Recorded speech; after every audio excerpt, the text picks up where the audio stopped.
Pensa só, dentro de nós, agora mesmo, trilhões de células estão conversando. É isso mesmo.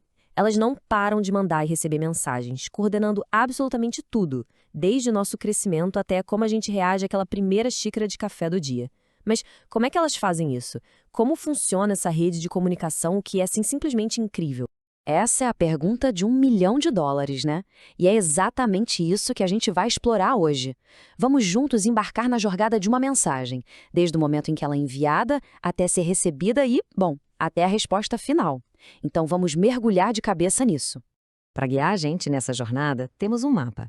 Primeiro vamos decifrar a linguagem que as células usam. Depois vamos conhecer os mensageiros e por onde eles viajam. Aí a gente vai ver como a mensagem é recebida na porta da célula e testemunhar a reação em cadeia que acontece lá dentro. E, por fim, vamos descobrir como a conversa termina. Ok, para a gente entender essa conversa toda, primeiro a gente precisa aprender o básico dessa linguagem secreta. O que é, afinal, a tal da transdução de sinais? E por que ela é tão fundamental para tudo que é vivo? A ideia geral é mais ou menos assim. Imagina um entregador chegando num prédio. Ele é a molécula sinalizadora. Ele não entra, ele só toca uma campainha bem específica, que seria a proteína receptora na porta da célula. Esse toque na campainha aciona uma série de luzes e alarmes dentro do apartamento, que são as proteínas de sinalização. E isso tudo faz com que alguém lá dentro, a proteína efetora, faça alguma coisa, tipo acender a luz da varanda. E esse processo todo tem um nome oficial: transdução de sinais. A melhor forma de pensar nisso é como uma tradução, literalmente. A célula recebe uma mensagem numa língua, um sinal químico que vem de fora, e traduz para uma língua que ela entende, que é uma ação lá dentro. Simples assim. E essa linguagem não é bagunçada, não. Ela tem regras super claras. A especificidade garante que só a chave certa abre a fechadura certa. A amplificação é incrível. Ela transforma um único sussurro do lado de fora em um grito ensurdecedor lá dentro. E, o que é super importante, sempre existe interruptor para desligar o sinal. Afinal, a resposta não pode ficar ligada para sempre, né? Certo. Agora que a gente já pegou o conceito, vamos focar nos próprios mensageiros. Como é que eles viajam pelo nosso corpo para entregar suas instruções? E que tipo de mensagens são essas? Bom, elas vêm de todas as formas e tamanhos. Podem ser hormônios, viajando tranquilamente pelo nosso sangue. Podem ser neurotransmissores, que disparam entre os neurônios numa velocidade alucinante. Ou podem ser até sinais do ambiente, como a luz que bate nos nossos olhos. E o jeito que eles viajam também muda. A sinalização endócrina é tipo mandar uma carta registrada para todo o país pela corrente sanguínea, alcançando células bem distantes. Já a sinalização parácrina é mais uma fofoca de vizinhança. O sinal se espalha ali para células que estão logo ao lado. E tem mais. Na sinalização autócrina, a célula basicamente manda um recado para si mesma. Ela libera um sinal que se liga nos seus próprios receptores. E tem também a comunicação que depende de contato, onde as células precisam literalmente se encostar, dar um toque uma na outra para a mensagem passar. Então a mensagem foi enviada. Mas para ela ser ouvida, ela precisa interagir com um porteiro específico. Vamos conhecer agora os receptores das células. A célula tem basicamente dois tipos de porteiros, e isso vai depender do tipo de mensagem.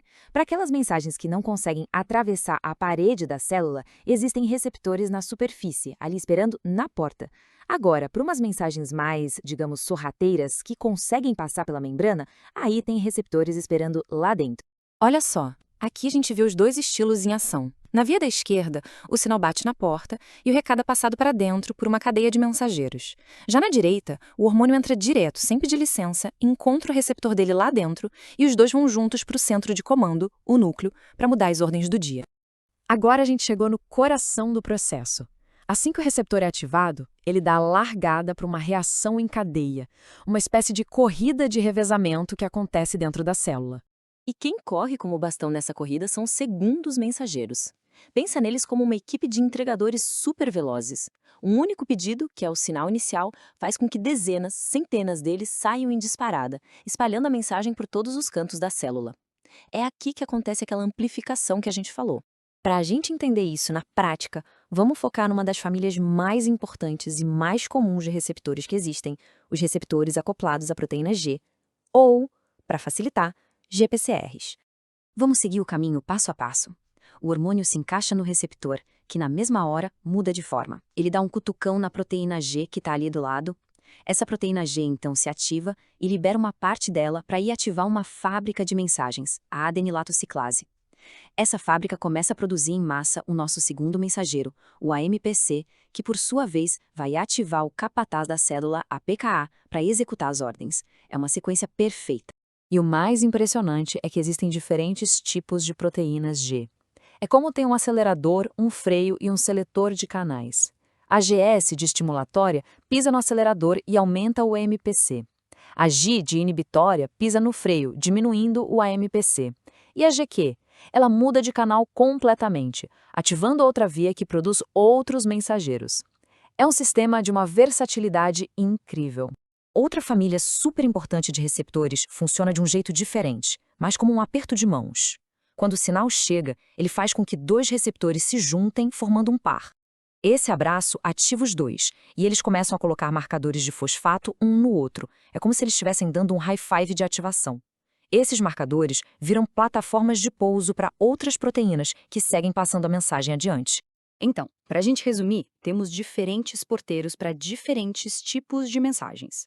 Os GPCRs, que usam parceiros para passar o recado, os tirosina quinase, que se juntam para se ativar, e até canais, que são mais diretos e simplesmente abrem um portão para deixar íons entrarem. Cada um inicia uma cascata única, feita sob medida para a mensagem que recebeu. Chegamos finalmente à última parte da nossa história, o resultado final de todo esse processo.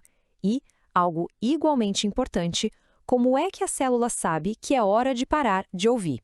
E qual é o resultado disso tudo? As respostas podem ser de dois tipos principais. A resposta rápida é tipo apertar um interruptor.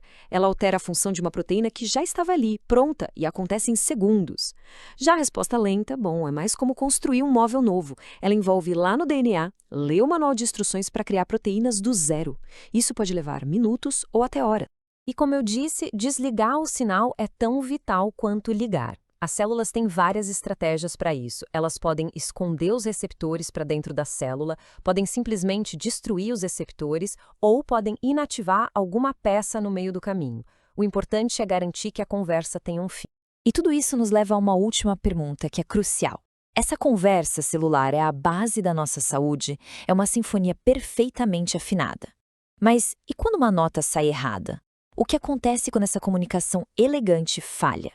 A resposta, infelizmente, está na raiz de muitas das doenças mais desafiadoras que a gente conhece, do câncer ao diabetes. O que nos mostra que, às vezes, as conversas mais importantes são aquelas que a gente nem consegue ouvir.